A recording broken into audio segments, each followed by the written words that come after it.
আপনারা অনেকেই কিন্তু ব্যাপারটা এখন বুঝতে পারছেন।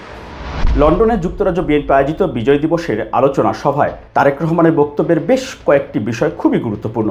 রাজনৈতিকভাবে একটি কথা তিনি খুবই গুরুত্বপূর্ণ একটি কথা বলেছেন, সামনের দিন কিন্তু কঠিন সময়। আমি আবারও বলছি, সামনের সময় কিন্তু খুব সুবিধার না, কাজেই সকলকে ঐক্যবদ্ধ থাকতে হবে। বাস্তবে হচ্ছে বিএনপি যারা নেতা কর্মীরা আছেন তাদের বেশিরভাগ এই কথাটি যে বুঝতে পারেননি এই 15 মাসে, সেটি আসলে এখন কিন্তু বোঝা যাচ্ছে। যদিও তারেক রহমান বলেছেন যে আপনারা এখন দেখছেন অনেকেই যে সেগুলো কিন্তু সত্য হচ্ছে, সঠিক হচ্ছে।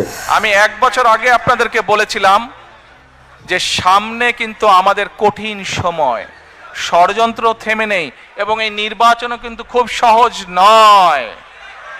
আপনারা অনেকেই কিন্তু ব্যাপারটা এখন বুঝতে পারছেন। আসলে না, অনেকেই বুঝতে পারছেন না। আমি নিজেও এই বিষয়টি নিয়ে খুবই ভাবনার মধ্যে ছিলাম। এতবার উনি বলছেন, সেই 2024 সালের সেপ্টেম্বর থেকে শুরু করে অদৃশ্য প্রতিপক্ষ ধীরে ধীরে দাঁড়িয়ে গিয়েছে। এই অদৃশ্য প্রতিপক্ষ আমাদের বিরুদ্ধে দাঁড়াচ্ছে। আপনাদেরকে এদের সম্পর্কে সচেতন থাকতে হবে, সতর্ক থাকতে হবে। প্রিয় সহকর্মীবৃন্দ, এরা এর মধ্যে বিভিন্ন রকম মিথ্যে কথা বলা শুরু করেছে আমাদের দলের বিরুদ্ধে। 2024 সালের সেপ্টেম্বর থেকে শুরু করে 25 সালের ডিসেম্বর পর্যন্ত অন্তত 15 বার দিন যত যাচ্ছে পরিষ্কার হয়ে যাচ্ছে। আমি আজকে থেকে প্রায় 3 মাস আগে আমি এই কথাটি বলেছিলাম। দিন যত যাচ্ছে তত পরিষ্কার হচ্ছে সামনের যে নির্বাচন এটি এত সহজ না। আমি আমার রাজনীতিক, আমার থেকে এখানে অনেক অভিজ্ঞতা সম্পন্ন সহকর্মীবৃন্দ আছেন, অনেক মুরব্বী নেতৃবৃন্দ আছেন। হতে পারে আমাদের একটি প্রধান প্রতিপক্ষ অনেক দুর্বল হয়ে গেছে, তারপরেও এই নির্বাচন বাংলাদেশের যে কোনো নির্বাচনের থেকে অনেক কঠিন নির্বাচন হতে যাচ্ছে। এই যে রাজনীতিতে যে পরিবর্তন, অদৃশ্য শক্তি, অদৃশ্য শত্রু। আমি আজকে থেকে 7 মাস 8 মাস আগে বলেছিলাম আপনাদেরকে, নিশ্চয়ই অনেকেই সেই মিটিং উপস্থিত ছিলেন, যে আমাদেরকে অদৃশ্য শক্তির বিরুদ্ধে যুদ্ধ করতে হবে। বুঝেছেন কেন 8 মাস আগে আমি কথাটি বলেছিলাম? আজ সেটি প্রমাণিত হচ্ছে সত্য। অদৃশ্য শক্তি কিন্তু ধীরে ধীরে মাথা চাড়া দিয়ে উঠছে। মনে আছে আপনাদের? এই কথাটি আমি বিভিন্ন সময় বলেছি, আজকে থেকে প্রায় 1 বছর আগে।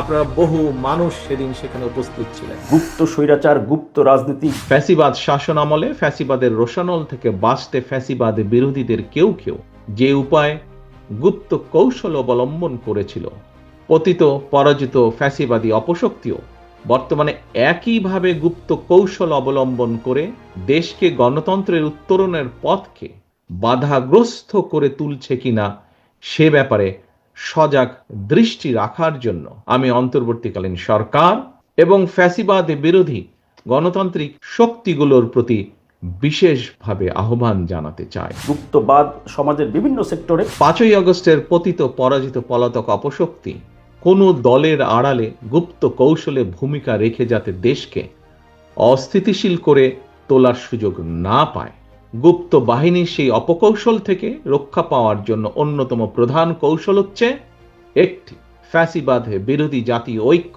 বজায় এবং বহাল রাখা। যদি আমরা জনগণকে বুঝাতে সক্ষম না হই, যদি আমরা ঐক্যবদ্ধ না হই প্রিয় ভাই বোনেরা, তাহলে বলা যায় না হয়তো আগামী দিনে গুপ্ত স্বৈরাচারের আবির্ভাব হতে পারে দেশে। কাজে এই গুপ্ত স্বৈরাচার থেকে দেশকে রক্ষা করতে হবে, দেশের মানুষকে রক্ষা করতে হবে আমাদের। সামনের দিন যে খুব ভয়াবহ অবস্থা, বাংলাদেশের অস্তিত্ব সংকটে পড়তে পারে। তোমরাই হচ্ছে বাংলাদেশের ইমিডিয়েট ভবিষ্যৎ। তোমরা যদি আজকে ঐক্যবদ্ধ হও তাহলে এই দেশের সামনে একটি ভবিষ্যৎ আছে, তা না হলে একটি ভয়াবহ কিছু হয়তো অপেক্ষা করছে। যদি আমরা ঐক্যবদ্ধ করতে দেশকে না পারি, জনগণকে ঐক্যবদ্ধ করতে না পারি, জনগণকে সাথে রাখতে না পারি, এই দেশের অস্তিত্ব নিয়ে ভবিষ্যতে প্রশ্ন দেখা দিবে। এই কথাগুলোর অর্থ বিএনপির বেশিরভাগ নেতা বোঝেননি। মনে রাখবেন, আপনাদের চারপাশে সুপ্ত আকাঙ্ক্ষা নিয়ে গুপ্ত স্বৈরাচার কিন্তু ওত পেতে রয়েছে। এর প্রমাণ হচ্ছে, আমি কয়েকজনের সাথে কথা বলেছি, এর মধ্যে তারা বলছে আসলে তারা একটা হচ্ছে অভিভাবক, তো অভিভাবকের মতো আমাদেরকে ভয় দেখানোর জন্য বা নেতাকর্মীদেরকে কন্ট্রোলে বা নিয়ন্ত্রণে রাখার জন্য এগুলো বলেন। আমি বিশ্বাস করবেন, আমি বিস্মিত হয়েছি, অবাক হয়েছি, শুধু না আমি হতাশ হয়েছি। যে স্বৈরাচার তো বিদায় হয়ে গিয়েছে, পালিয়ে গিয়েছে, কিন্তু অদৃশ্য শক্তি কিন্তু ধীরে ধীরে মাথা চাড়া দিয়ে উঠছে। মনে আছে আপনাদের এই কথাটি আমি বিভিন্ন সময় বলেছি, আজকে থেকে প্রায় 1 বছর আগে আপনারা বহু মানুষ সেদিন সেখানে উপস্থিত ছিলেন। যে এই দলের ভবিষ্যৎ তাহলে কি? তারেক রহমান আর তার দলের বেশিরভাগ নেতাকর্মীর মধ্যে যদি রাজনৈতিক চিন্তাধারা, ভাবনা এত পার্থক্য হয়, কেউ কেউ ভাবছেন যে তারেক রহমান তো এই কথাগুলো দুদিন আগেও বলেছে, একই কথা বারবার বলে কেন? একই কথা এই জন্য বারে বারে বলছি সহকর্মীবৃন্দ, দিন যত যাচ্ছে তত পরিষ্কার হচ্ছে সামনের যে নির্বাচন এটি এত সহজ না। তাহলে সামনের দিন আসলে কিভাবে এই দলটি এগিয়ে যাবে এটি বলতে বাধ্য হচ্ছি। করতে হবে, কাজটি করতে হবে, এর কোনো বিকল্প নেই। আদারওয়াইজ এই দেশ এবং জাতি ধ্বংস হয়ে যাবে আমরা যদি সজাগ না হই, আমরা যদি এই যুদ্ধে মাঠে নেমে না পড়ি, এই দেশ ধ্বংস হয়ে যাবে। পরিষ্কারভাবে বলি, আমি ছোট মানুষ, রাজনীতিতে এত গুরুত্বপূর্ণ কেউ বিশ্লেষক, আলোচক, গবেষক কিছুই না। আমি একজন সাদামাটা সংবাদকর্মী, কিন্তু আমি তারেক রহমানের রাজনীতি পর্যবেক্ষণ করি।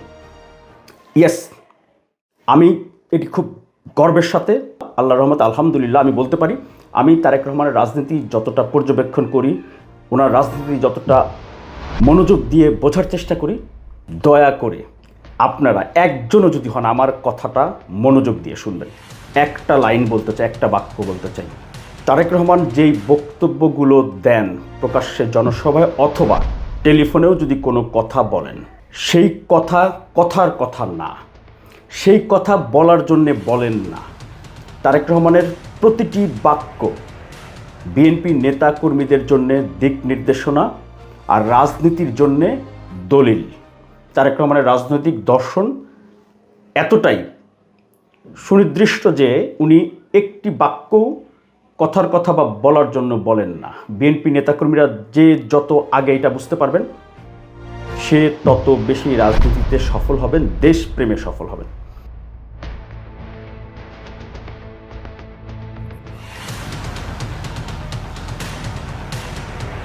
এখন রাজনীতি হচ্ছে যে বাংলাদেশের পক্ষের শক্তি আর বাংলাদেশের বিপক্ষের শক্তির রাজনীতি। এখানে কোনো দলমতের বিষয় নাই। বাংলাদেশপন্থী কিনা আপনি, এইটা হচ্ছে বড় ব্যাপার।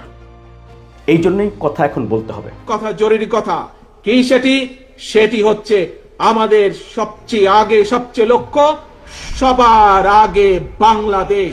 যেখানেই বাংলাদেশের স্বার্থ সেখানেই বিএনপি, যেখানেই বাংলাদেশের স্বার্থ সেখানেই জাতীয়তাবাদী শক্তি। এটিই হচ্ছে আসল কথা, এটিই আমাদের শুরু, এটিই আমাদের শেষ। সবার আগে বাংলাদেশ।